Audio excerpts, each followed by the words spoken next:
Boa noite a todos, obrigado por mais uma vez a oportunidade de estar aqui conversando com vocês. E a palestra de hoje é uma emenda do que foi a última, que sobrou uma dúvida. Afinal de contas, o que deixa a gente feliz, o que leva a gente à felicidade, afinal, é o amor ou é a adaptação? Ou, na verdade, essas duas palavras são complementares, tá? Então, quando a gente vai estudar esse esquema de caminho para a felicidade, nós temos que delinear duas situações, mesmo porque nós somos seres híbridos. Nós somos um corpo físico dotado de um sistema inteligente. E essas duas grandezas são separadas. Tanto é que quando nós desencarnamos, o corpo é devolvido aqui para o sistema da Terra. E o nosso espírito vai ao plano espiritual, dependendo do nosso fator evolutivo, com um perispírito que lhe é característico. Ok? Dentro dessa retórica, eu vou armar mais uma polêmica dentro do espiritismo. Um dia eu erro, por enquanto não errei, mas vamos lá. Numa brincadeira dessa, eu posso dizer, dentro de uma certa certeza, que nós não viemos do macaco. Eu sei que todo mundo aí estremeceu, né? Mas, na verdade, nós podemos ter usado o macaco para evoluir. Tanto é que o macaco continua macaco ainda. E nós evoluímos para o homem. Na natureza, quando você encontra uma tribo de índio na Amazônia, você encontra o quê? Índios com características de homem moderno. Tamanho de crânio, etc, etc. Quando descobriram os aborígenes da Austrália, eles eram o quê? Características humanas. Quando você vai para as florestas, como Sumatra, Bornéu, você encontra lá bandos de chimpanzés, ainda como chimpanzés. Então, o que sumiu da Terra? Os homídeos. Aqueles seres que fazem o quê? A ligação entre um chimpanzé e um humano. Então significa que se esses indivíduos não existem mais em lugar nenhum, significa que eles já cumpriram a sua função aqui na Terra. E possivelmente foi o quê? A entrada ou a permissão da permeabilidade do sistema inteligente sobre o animal, que fez o animal evoluir para um ser humano. Sendo assim, tá? Mas essa polêmica só começou, né? Isso vai ter grandes debates ainda, né? Tá. Sendo assim, nós vamos ter dois padrões éticos: o padrão animal e o padrão moral, que é dado pelo espírito, dotado de inteligência e memória. Dessa forma, nós vamos ter que saber o que é lei ética, que é um procedimento animal, e o que é lei moral, que é de entendimento espiritual. A lei ética é como você deve se comportar dentro do seu bando. No mundo animal isso é muito fácil. Basta você ser mais forte, mais peludo, mais cheiroso, não obrigatoriamente com perfume francês, né? Ter odor mais forte, vamos dizer. E ser um cara que passe uma impressão forte. Pronto. Você já é o macho alfa dessa história. Quem dá as regras é o macho alfa. Quem ensina os hábitos é o macho alfa. Nem sempre. As mulheres não precisam olhar torto, que na sociedade das hienas são as fêmeas, né? Na sociedade das hienas, a sociedade é matriarcal. Então, lá é a fêmea que dá toda a conduta que deve ser seguida. Muito bem. Nós devemos, então, quando nós procuramos o entendimento moral, seguir padrões éticos ou morais? Morais. Só que, na verdade, a nossa evolução foi sendo feita dentro do padrão animal. Quando Jesus veio à Terra, existiam 10 mandamentos vigorando. Esses 10 mandamentos eram um procedimento moral ou um procedimento ético?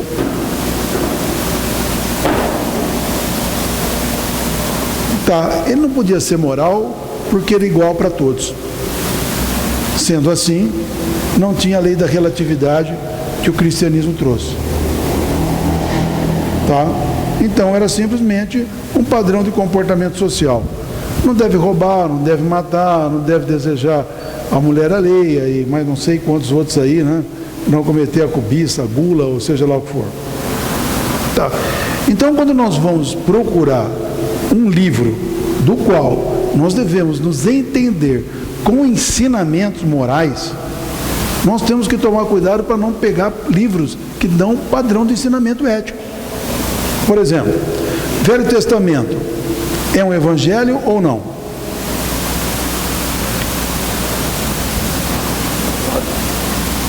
É um código ético. Tanto é que Jesus diz: eu não venho para destruir a lei, e sim para dar um novo entendimento. Que entendimento? Moral. Então nós temos que tomar cuidado. Por exemplo, o Corão não tem, pelo menos do que eu li dele, não tem conceituação moral, porque tem comportamento ético. Velho Testamento, mesma coisa. O Evangelho dos Vazares na África também é um modelo de comportamento e histórias repetidas. As histórias Tupi-Guarani do Brasil também são comportamentos sociais. Eles não têm um entendimento moral relevante e nenhum conceito ético. Então, quando eu fui fazer essa seletividade, eu encontrei 4 grandes evangelhos aqui na Terra. Tá? E não 4 evangelistas como todo mundo está pensando, né? Mateus, Marcos, Lucas e João. E são 4 evangelistas do evangelho cristão. Ok? 4 evangelhos. O Gita, que é o livro que norteia o hinduísmo, o budismo, o taoísmo e o cristianismo. Achados os 4 evangelhos, eu tentei ver o que nesses evangelhos existem em comum. O que os 4 trazem exatamente igual. Tá? E é disso que a gente vai falar para começar a nos nortear na busca do que nós entendemos de felicidade espiritual. A felicidade física é fácil: rede, brisa, água de coco, falta de compromisso, não é? Isso é um paraíso para o corpo físico, né? Tá, mas não é esse paraíso que nós estamos procurando. Nós estamos procurando um paraíso um pouco mais elaborado. Então vamos lá, gente. A busca do caminho para Deus nós vamos encontrar nos evangelhos, então. Tá? Evangelho vem do grego evangelion, que significa boa nova. Tá? A doutrina de Cristo, cada um dos 4 livros. Isso daqui é texto que eu pego de dicionário. O que eu acho melhor? Conjunto de preceitos porque se regula uma seita, um partido, uma doutrina, etc, etc, etc. Tá? Então, ou esse quarto, né? Figurativo de coisa que se entende por verdadeira, ou que é digna de crédito. Então, se nós ficarmos com o número 4 aqui, evangelho seria mais ou menos isso.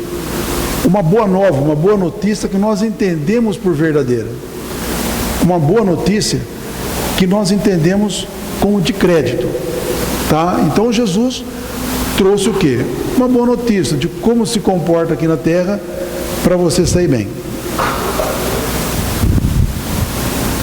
Muito bem. No primeiro evangelho, nós temos o Krishna. A história do primeiro evangelho é muito legal. Krishna é o orientador do Arjuna. O Arjuna é um ariano, um nobre guerreiro, que não tem medo de fazer as coisas que tem que fazer. E um dia ele é tirado do reino dele pelos seus amigos, pais, primos, etc, etc. Então ele é armado, não sabe se ele briga para reconquistar o reino ou se ele larga as armas e deixa que as coisas corram de maneira natural. Mas ele resolve realmente não brigar. Só que ele não se sente bem não brigando, não fazendo nada. Então ele evoca Brahma, que seria o Deus no hinduísmo, é o mesmo Deus nosso, só que chamado Brahma, e o Brahma manda para ele Krishna, que é um orientador. Então esse orientador diz, qual é o problema dele? Ele diz, olha, eu não sei se eu não faço nada ou me entrego à luta para retomar o meu reino. O Krishna diz, claro, você vai ter que lutar. Ele diz, mas quem serei eu? Se eu matar todos os meus caros, ou seja, todas as minhas referências, se eu matar todos. Ele diz, bom, se você matar todos, você aumenta o seu karma. Tá bom, então eu não vou fazer nada. Aí você não cumpre o seu karma. E aí o cara está numa charada que nem a gente fica com os parentes, né? Mata-se desgraçado ou não, né? E aí fica aquela conversa de vai ou não vai. Então tudo que está escondido no Gita, está escondido em Maya. E Maya nada mais é do que os fatos da natureza. E dentro disso a conversa se estica.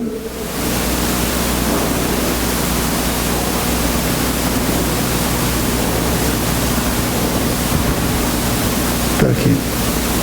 O Krishna, então, como eu disse, o Gita é datado mais ou menos de 5.000 anos antes do Cristo. Ou seja, tem mais conhecimento entre o Cristo para trás da gente do que o Cristo depois da gente. A maneira que foi escrito esse evangelho foi envolvendo 3 personagens: Krishna, o mestre, Arjuna, o aprendiz, e Sanjaya, o relator. O nome que é dado ao livro, Bhagavad Gita, em tradução do sânscrito, significa sublime canção. Então é muito engraçado essas coisas de evangelho, né? Todo mundo venera o Krishna, mas quem escreveu o evangelho em todo foi o tal do Sanjaya.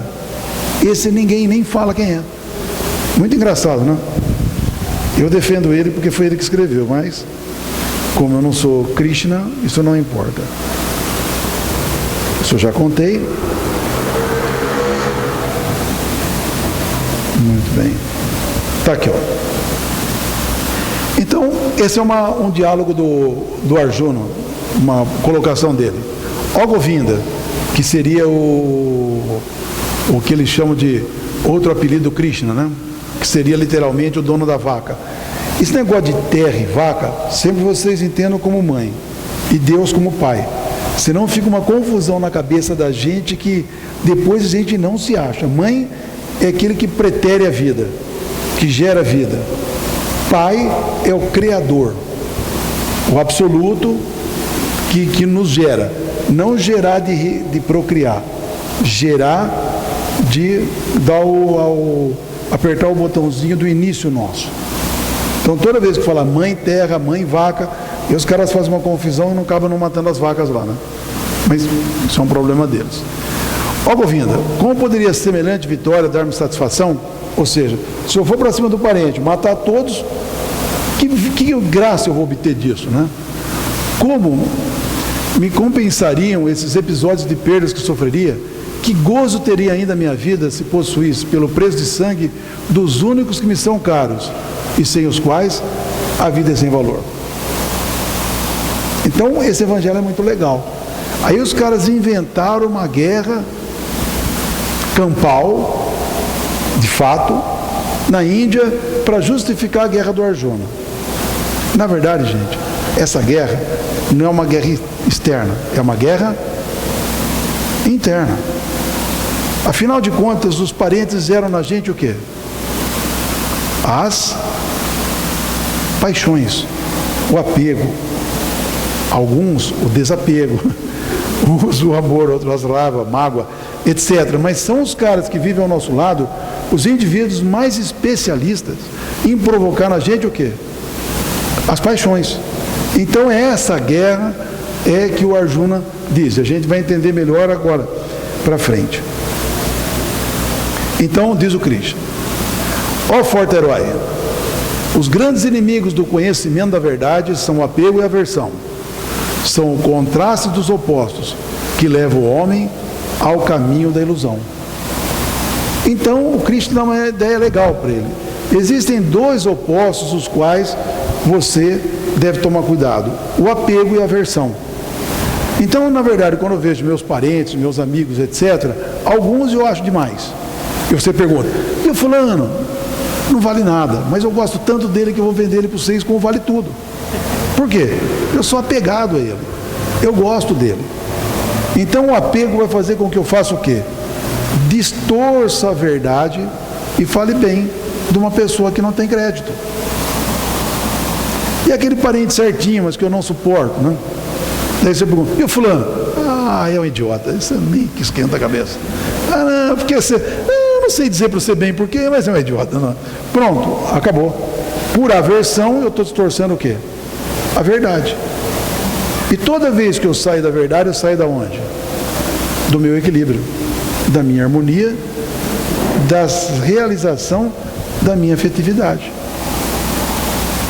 Então, quando você vê o Evangelho, você tem que tomar cuidado, que em alguma parte do Evangelho precisa ser citado os dois opostos e o caminho do meio. Tá? No Gita, é no capítulo 7 que está isso daí. Não contar isso aqui, curiosidade. Não. Budismo. O budismo nasce mais ou menos 566 anos antes do Cristo. 560, né? Que aproximadamente 566 não existe, né? Aproximadamente é 560. 566 é exato, né? Então é aproximadamente 560 anos antes do Cristo. Então o Buda, a história dele é muito legal. Ele nasce numa família muito rica, e o pai dele, sendo ele visitado por alguns iluminados, dá para ele tudo.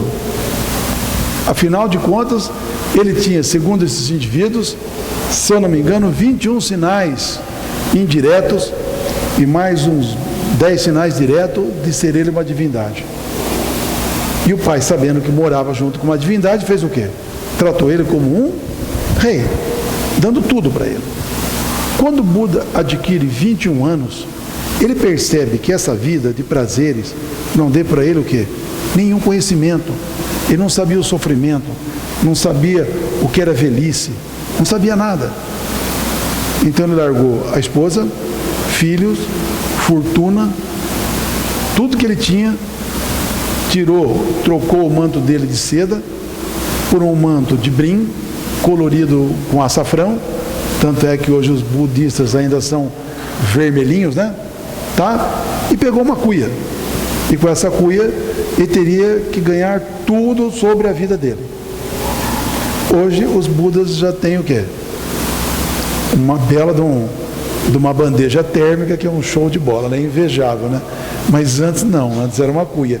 E essa cuia, vocês podem dizer: bom, se ele podia tudo, era só encher de diamante, que era um cara rico. Mas a regra é o seguinte: você sempre tem que se desfazer para a próxima vez. Então nunca você pode acumular nem carregar. Então nessa situação, o Buda pegou e saiu para a vida. E ele resolveu pegar a prática ao contrário. Se eu hoje conheci os prazeres, então eu vou recorrer ao total desprazer. Vou me desfazer de tudo, etc. E vou fazer só jejum e meditação. Levou isso tão a sério, que em pouco tempo ele já tinha perdido praticamente todos os pelos do corpo. Um dia ele caiu ao solo, praticamente morto, extremamente desnutrido. E se não fosse socorrido por algumas senhoras que trataram ele com creme de leite fresco? Por que creme de leite fresco? Que é a parte gordurosa do leite. Com uma pequena porção você tem um grande aporte de vitamina e um grande aporte calórico. E fizeram com que ele recobrasse a consciência. Então ele viu que se ele realmente não tinha sabido muita coisa em toda a vida de prazer, na vida do ascetismo ele quase morreu e também não descobriu nada. Então, depois de pensar um dia e uma noite, embaixo da grande figueira, que já deve ter umas, pelo menos 10 reproduções da Índia, né? Que tem um monte de paciente meu que já foi na figueira em tal lugar, na figueira em tal lugar, né? E parece que era uma só, mas também não deve ter durado 7.000 anos a figueira do Buda, né? Com certeza não. Mas tudo bem, tirando as alegorias à parte, diz ele que depois de ter ficado um dia e uma noite embaixo de uma figueira, ele teve o clique de iluminação, que seria o quê? Andar pelo caminho do meio. Nem só o ascetismo e nem só os prazeres.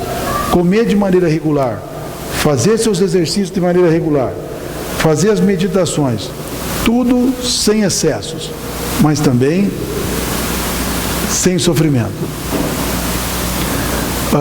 Segundo Buda, acabamos elaborando um falso eu, e em torno dele criamos necessidades que seriam as paixões. Pelo budismo, a paz e a felicidade acontecem naturalmente quando percebemos a nossa insignificância diante do universo. Tá? Embora não cite um Deus, você vê que ele está subentendido. Então, no grande discurso de Buda, o discurso do caminho meio, ele diz a seguinte coisa: há dois extremos. Uma é a vida dos prazeres. O outro extremo é a prática do habitual ascetismo. Há uma vida média, que é a perfeição. É o caminho que abre os olhos da compreensão, que leva à paz, à sabedoria, à plena iluminação, ao nirvana, que seria o máximo da espiritualidade. Então, quando nós perseguimos um caminho do meio, entre dois extremos, nós chegamos lá. Não precisa fazer muito esforço para saber qual é, que no final vai melhorando. Por enquanto é só organizando. 500 anos antes do Cristo, aparece o outro evangelista, chamado Lao Tse.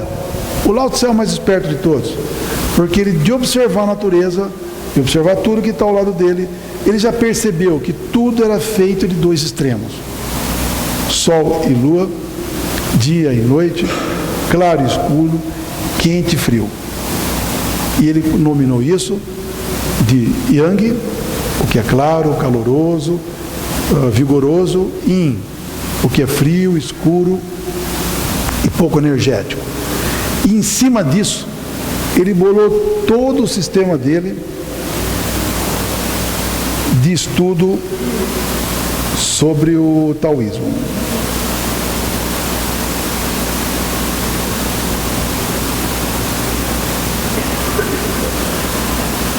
Muito bem.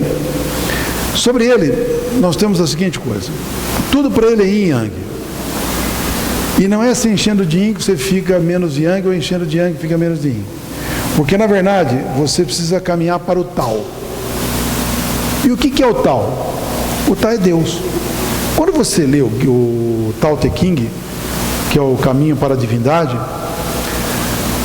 você tem que tomar muito cuidado com a seguinte situação: horas o Tao é igual a Deus, horas o Tao é o caminho para Deus. Mas esse evangelho não fica confuso assim? Não, porque por sermos nós pessoas relativamente ignorantes e relativamente sabidas, nós temos o nosso limite. E quando nós estamos no nosso caminho para Deus, nós já preenchemos o quê? Uma situação plausível de um Deus competente à nossa pessoa. Então, se você se esforça ao máximo para chegar nisso, você consegue algo plausível, algo possível. Então, é muito legal, quando vocês lêem o Tao Te Ching, tomar cuidado com essa citação de caminho para Deus ou de Deus, que é exatamente a mesma coisa. E o Lao Tse diz o seguinte: nunca se sinta tão depressivo ao ponto de nunca mais imaginar ser feliz. Mas também nunca se sinta numa infelicidade tão grande a ponto de um pequeno problema significar o começo da sua desgraça. Mantenha-se sempre em equilíbrio. E a do Buda também, uma frase legal que diz o seguinte: se você quiser fazer da sua vida uma vida harmoniosa, não recorra nem ao total ruído, mas também não ao total silêncio. Se você faz um som, aí o Rica pode dar um alô para nós, aí, Rica? O que é a cadência do som? A cadência do som é batidas programáveis dentro de um compasso para que seja agradável ouvir. Não adianta fazer um ruído total e dizer: não, viu como é que eu toco? Não é assim. E também ficar em silêncio e dizer: não, estou tocando mentalmente, né? Ah, valeu, né? Só está aproveitando a música o cara que está fazendo a cabeça dele. Então, isso é uma coisa legal do do Buda também. Aristóteles. Para quem não gosta de evangelhos, nós temos um esquema do Aristóteles. Tá? E o Aristóteles divide sempre as situações em 3 instâncias. E como ele é tido como tendo uma lógica aristotélica, a lógica aristotélica é uma coisa quase que matemática. Então ele diz, existe uma situação que é a qualidade de caráter. E a qualidade de caráter é uma virtude. Porém, para você saber se você está sendo um indivíduo virtuoso ou desenvolvendo uma qualidade de caráter, é importante que você faça o quê? Verifique se dessa qualidade de caráter existe uma medida aritmética entre 2 vícios. Tá? Eu explico, fica mais fácil. As qualidades de caráter podem ser dispostas em uma tríade, em cada uma das quais a primeira e a última qualidade são extremos e vícios. E a qualidade do meio é uma virtude, né? Uma excelência em termos de vida. Então, assim, entre a covardia e o arrojo está a coragem. A avareza e a extravagância, a liberalidade. A indolência e a ganância, a ambição. É legal a gente ser ambicioso? Estudar e ter ambição de crescer espiritualmente? Sim, não pode ser ganancioso, querer comprar o céu. Mas ambição de crescer, tudo bem. Entre a humildade e o orgulho, a modéstia, o segredo e a loquacidade, a honestidade. Entre a casmurrice e a palhaçada, o bom humor. Entre a belocosidade e a bajulação, a amizade. Entre a indecisão de Hamlet e a impulsividade de Don Quixote, o autocontrole. E daqui é o autor que escreve sobre ele, né? O certo, então, na ética, o que ele chama de ética, que é a lógica aristotélica, né? Ou na conduta, não é diferente do certo na matemática ou na engenharia. Significa correto, próprio, o que funciona melhor para dar um melhor resultado, que seria o equilíbrio entre o caminho do meio. Então nós temos já 3 evangelhos mais o Aristóteles, dizendo que o caminho a ser seguido para ser virtuoso, moral, iluminado, etc., seria você sempre prezar pelo equilíbrio. Tá? Aí chega o cara mais enrolado da nossa história, que é o Jesus. E por que Jesus é o cara mais enrolado da história? Por um e único motivo. Ele veio no meio de pessoas exageradamente ignorantes e selvagens. Ele podia ter nascido na Grécia, podia ter nascido em Roma. Não, nasceu na Judéia, onde o povo era extremamente rude. Era uma civilização extremamente rudimentar. Então, para o Jesus fazer com que a palavra dele durasse até os dias de hoje, ele teria que usar o quê? Muito símbolo e muita parábola. Não é isso? Tá? Então, todos os símbolos e as parábolas do Jesus são terríveis, porque nós temos que decifrar. Tanto é que a gente engole uma facinha do Sermão da Montanha. Bem-aventurados os pobres de espírito, não é? Que deles será o reino do céu. Está certo isso ou não, gente? Sim, não? Hã? Jesus era pobre de espírito ou rico de espírito? E rico de espírito, então ele está fora do céu. A hora que você vai corrigir o texto, lá na Vulgata grega, a correção disso, bem-aventurados os pobres pelo espírito, aquele que por opção moral realmente não se desfaz dos outros, porque senão Jesus estava fora do céu. Quem é mais rico de espírito que era o cara, pô? Então tudo é enigmático, tudo do Jesus precisa ser extremamente bem estudado e bem pensado, e infelizmente não é o que a gente vê. A gente vê muita coisa chutada dele. Muito bem, então ele tem os evangelhos conhecidos como Mateus, Marcos, Lucas e João, que nem sempre estão em sintonia, né? E nem sempre diz a mesma coisa, tá? Mas o Jesus é aquilo que eu falei, ele corrige o Velho Testamento, ele corrige um conceito ético para tentar colocar um moral. Ouviste o que foi dito, olho por olho, dente por dente. Eu, porém, vos digo, não resistai ao perverso, mas aquele que te ferir na face direita, volta-lhe também a outra. Qual é a outra face mesmo, gente?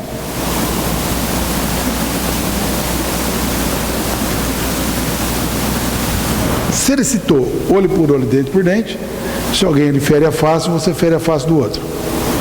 Isso. Então ele ensinou a gente a ser esbofeteado. Não, agora é essa, agora é essa, agora é essa. É isso? Não. Se alguém lhe coloca uma face como algum tipo de paixão, você ofereça o quê? A relação de amor, que foi o que ele ensinou aqui pra gente, não foi isso? Então, se alguém te coloca numa situação, então faça-se ouvir por aquilo que é justo.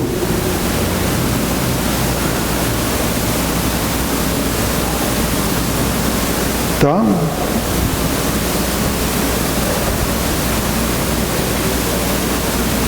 Muito bem. Então, onde é que o Jesus tem tríade, gente? Todos os evangelhos têm uma tríade. E o cristianismo? Onde é que está a tríade do cristianismo?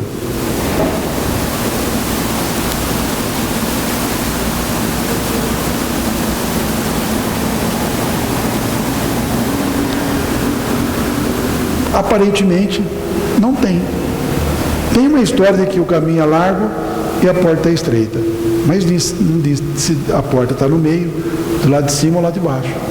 Então nós ficamos extremamente complicados quando nós temos que procurar a tríade de Jesus. Mas como disse, Jesus é o quê? Ou simbólico ou parabólico.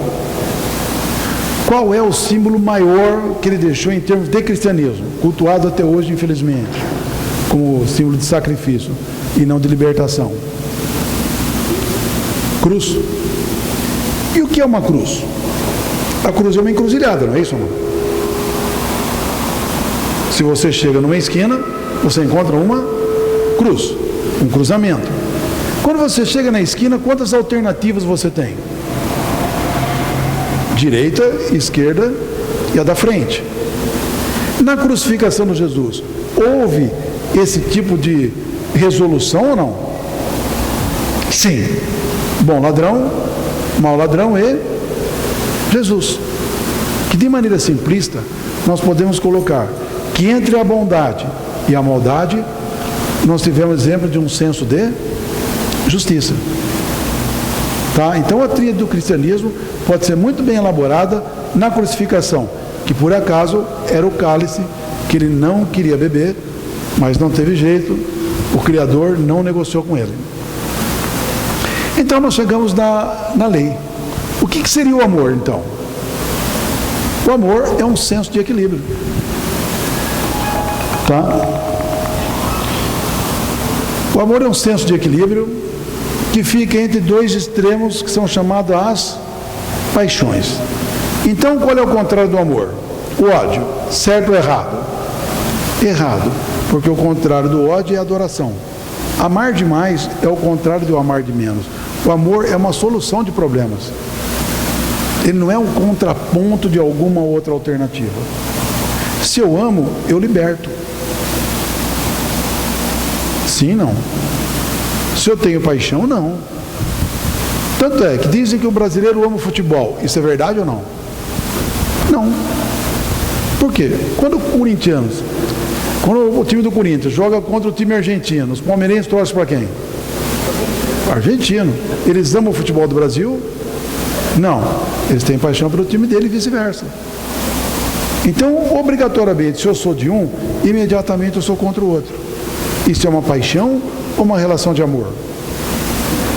Paixão.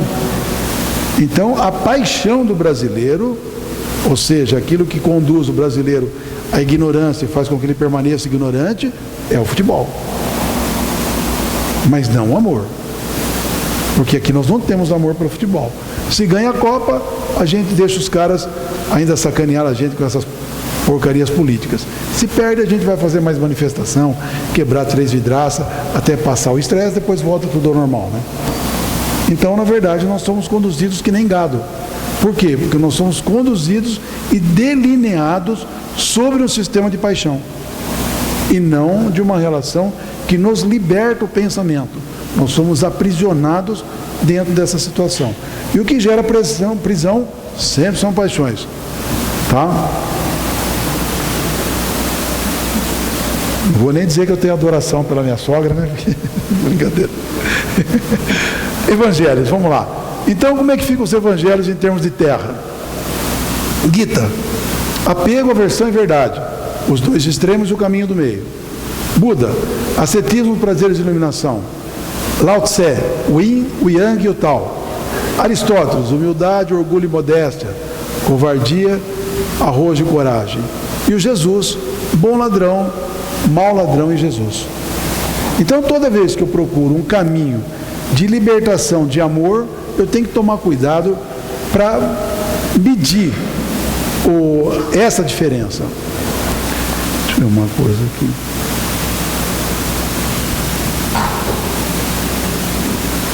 Aqui, ó. Desculpa, vamos terminar isso daqui. Amanás, então é o equilíbrio, teu Deus. Por que não está escrito nosso Deus se Deus é um só? Por que não disse meu Deus se Deus é um só? Porque a lei de amor se refere aos humanos. E quando eu me refiro aos humanos, os humanos, como eu também sou, não penso que eu sou ET não, né? Estou falando por esse troço aqui, mas não sou ET nenhum, não. Tá? Quando nós falamos aos humanos, eu tenho que entender que esses humanos têm caráter relativo e não absoluto. Eu não posso, na condição de um Jesus, dizer, ame o meu Deus. Eu tranquilamente diria para ele, meu filho, não tem entendimento, não conheço esse cara que você conhece. Você desconversa tete a tete com ele, eu faço um esforço danado. E mal consigo me inspirar em algumas coisas. Pô. Tá? Então, o Deus é relativo e não absoluto. É o teu. Então, o que você tem que procurar na relação de amor? A tua verdade, o teu equilíbrio, o teu apego, a tua versão e a tua verdade. Você tem que construir, dentro do possível, a tríade da sua vida dentro dos seus limites. Você não pode querer o limite do outro. Mas porque o Chico nasceu todo ferrado, foi espancado, ele foi doutrinado a ser um cara passivo e foi um médio passivo a vida inteira. De repente, se eu sou criado numa situação exageradamente viril, esquece. O meu Deus, eu vou, para começar a ler o Deus do Chico, puxa vida, pô. Eu tenho que passar por muitas situações para ler o Deus dele, senão é difícil, eu não consigo ler. Eu consigo compreender o que ele me diz, mas entender assim, no íntimo da minha alma, é difícil, porque a vida dele foi complicada. Pô. Então, muitas vezes, nós temos que entender que esse Deus aqui é relativo. De todo Deus, de todo o teu coração, parte física, alma, parte mental e todo o seu espírito, psiquismo. Então, como no vitalismo, é a nossa doutrina espírita, é uma de espírito vitalista, espírito, perispírito e matéria. Então seria de toda a matéria, de todo o perispírito e de todo o seu espírito. É o primeiro e grande mandamento, ponto. Então, quem eu tenho que amar primeiro? O meu Deus. Onde é que está o meu Deus? Dentro do eu. Ah, bom, então o primeiro Deus que tem que brilhar é o Deus interno. Sim, é o Deus interno. Como eu não conheço o Deus absoluto, eu tenho que produzir dentro de um possível as aspirações de Deus dentro do meu eu. O que eu entendo por um Deus? Qual é a ética que o Deus usaria? Largaria tudo que nem o Buda. Bom, ele era humano, se ferrou, burrice minha atrás. Vamos fazer um caminho diferente, né? Pronto. E dá uma ajeitada para eu conseguir fazer minha realidade. O segundo, semelhante àquele, amarás teu próximo como a ti mesmo. Então o próximo sempre vem depois do eu. Não como todo mundo quer que coloque o próximo na frente. Então nós temos isso, os evangelhos, e numa situação dessa nós conseguimos ver que existem crenças que é ligada à erudição, conhecimento, e a fé é a sabedoria. Então a fé não é uma coisa cega. A fé exige conhecimento. Quando eu conheço o caminho do meio dos evangelhos, eu posso ser fiel a esse caminho do meio. Caminho do meio qual? O meu, dentro da minha possibilidade. Pronto, então eu sou um cara fiel. Dá para ser fiel ao Deus absoluto ou não? Alguém arrisca ser fiel ao Deus absoluto? Eu não? Nem o Jesus. Que o cara mandou tomar o cálice, ele pediu 3 vezes para não tomar. Estou certo ou estou errado? Sim, não. Aberto ao debate. Eu sei que são coisas polêmicas, mas nós precisamos entender a polêmica da história. Porque a hora de eu beber meu santo graal, eu também debito na conta do Jesus, do Deus. Eu passei por umas boas ultimamente, falei, olha meu filho, eu acho que eu nem mereço isso, não? Mas tudo bem, se é por sua conta, faz, depois a gente acerta. Eu falei, não, eu vou fazer que nem o Jesus. Não. Só que ele conversou com você, eu não consigo conversar, eu faço ele meu advogado, não. É o cara que eu conheço, é o cara que deixou literatura escrita. Seja feita e tua não, minha vontade. Não, pode deixar que eu me viro. Vou tocar meu barco aqui, que nem o Jesus. Ok? Dúvidas, perguntas, gente? Então, quando nós desmistificamos a crença, nós entramos na fé. Quando nós saímos da erudição, que é o conhecimento literário, quantos livros o Chico escreveu, quantas vezes o livro X fala a palavra amor, né? Quando nós saímos daquela catalogização de crença, que seriam os crentes que acreditam em palavras, nós entramos na fé e na sabedoria. E a sabedoria é aquilo que pode nos libertar.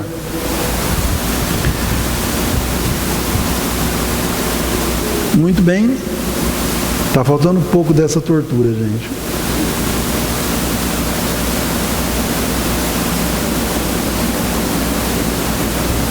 Muito bem. Então, aqui nós temos um sistema de razão. Então, o que dá razão ao ser humano? Qualquer coisa. Eu tenho razão de roubar por fome se eu não tiver outro jeito ou não? Ou vou morrer de fome com uma maçã que não é minha na minha frente?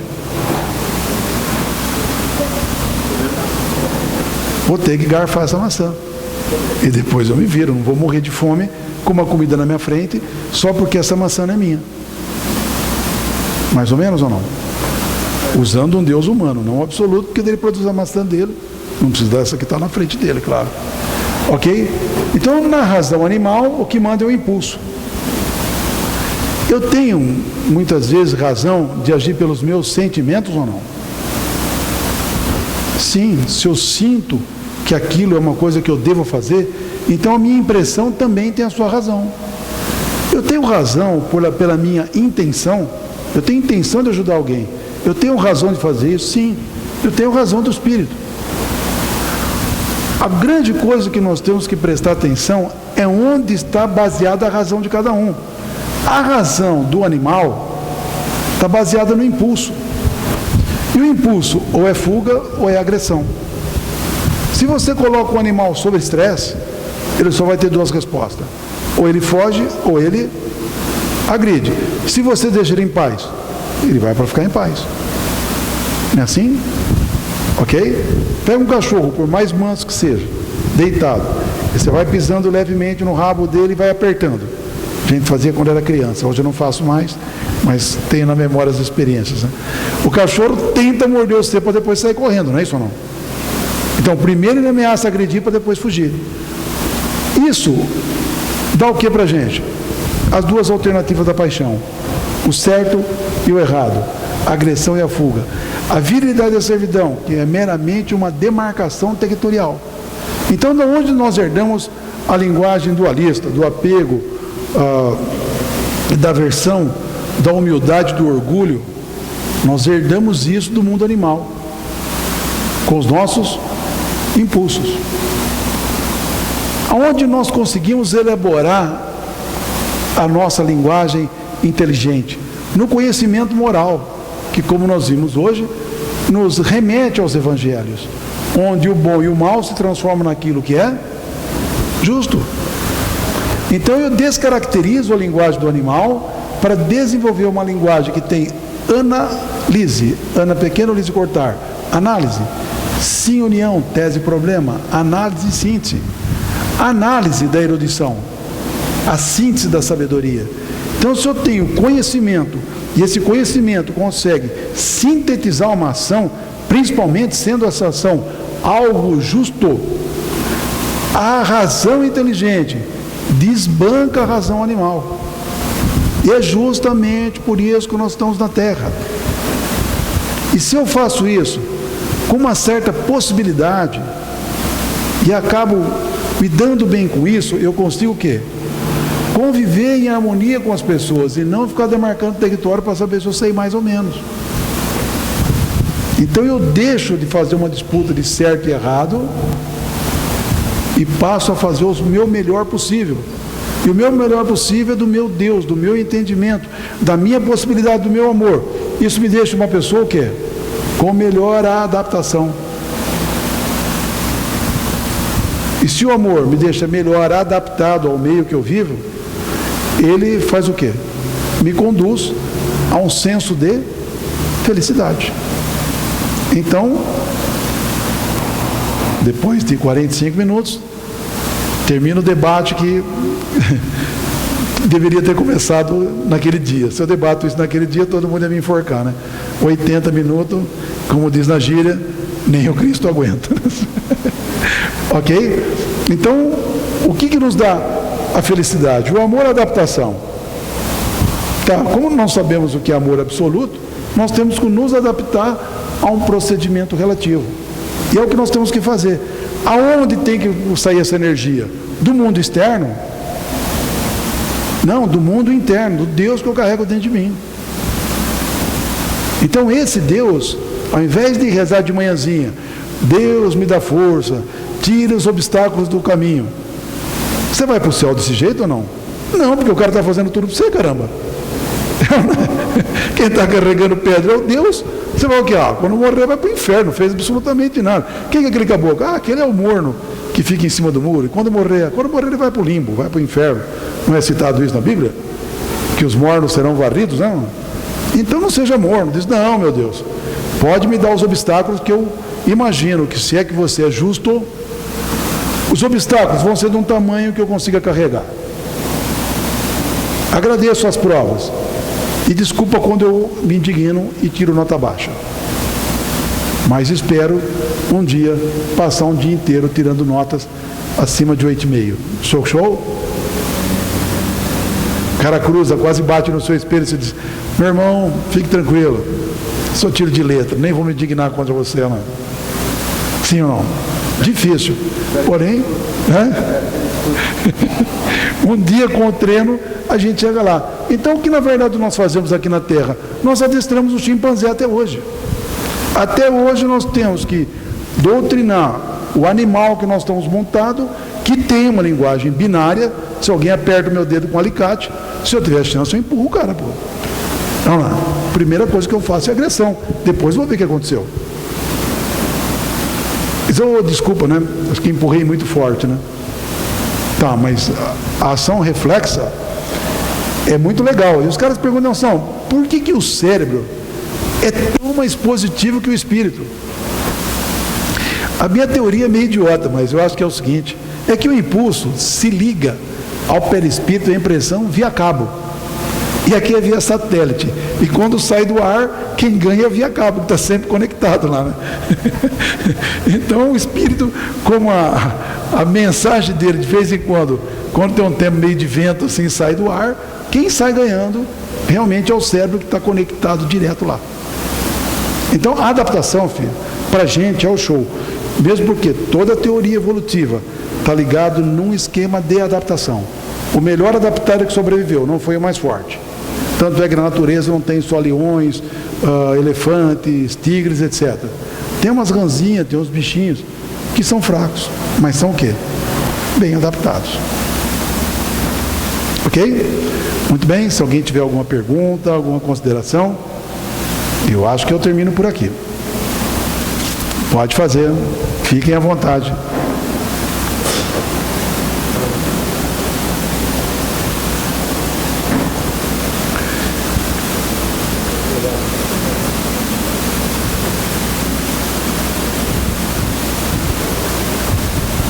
Bom, vou deixar esse gráfico aqui, né?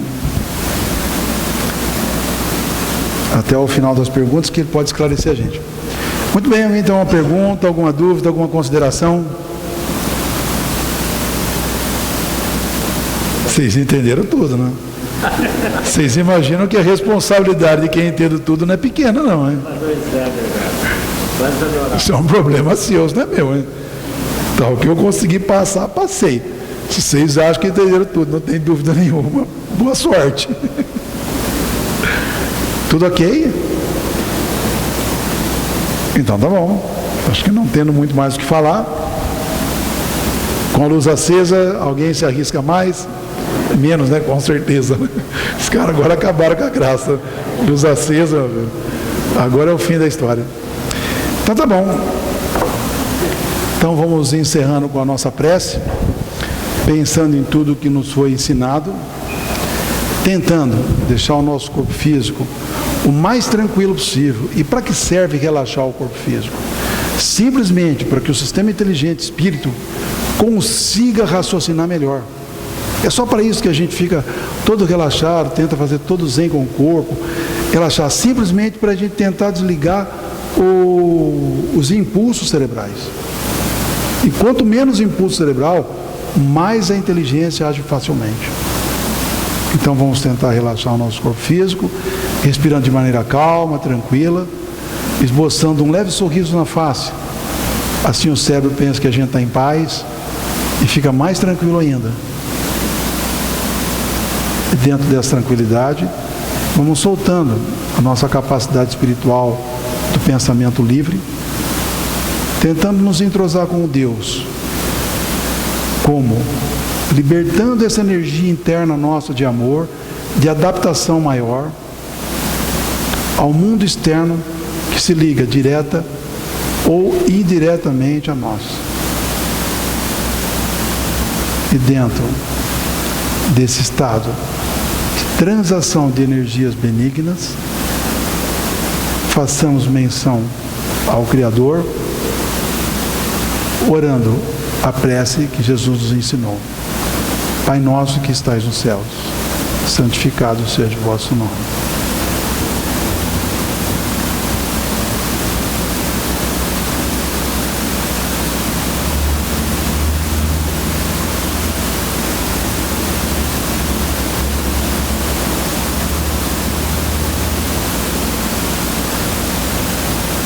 Que assim seja. Obrigado por tudo e por todos.